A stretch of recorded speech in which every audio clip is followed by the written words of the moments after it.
È una bella poesia di Elena Alberti Nulli, che saluto tra l'altro se mai vedesse mai.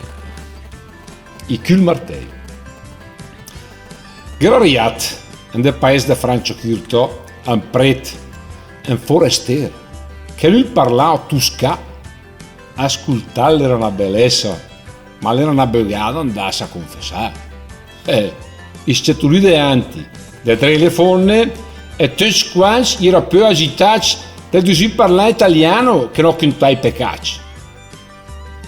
Comincio a ignare lì, da 7-8 anni, ho detto le bugie, le ho date ai miei fratelli, ma ho rotto le braghine a fare quei martelli.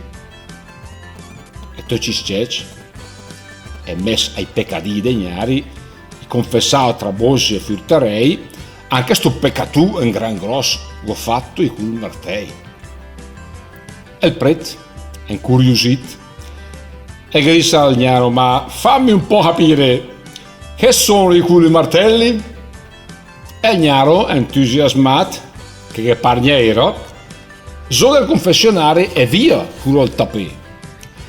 E dall'altar maggiore alla porta d'ingresso 50 Cul Martei, più svelta il semelec. Patapim, patapim, patapim, patapim. Dio signor, le fonde le disio, te pretusca, che penitenza che dà confessas.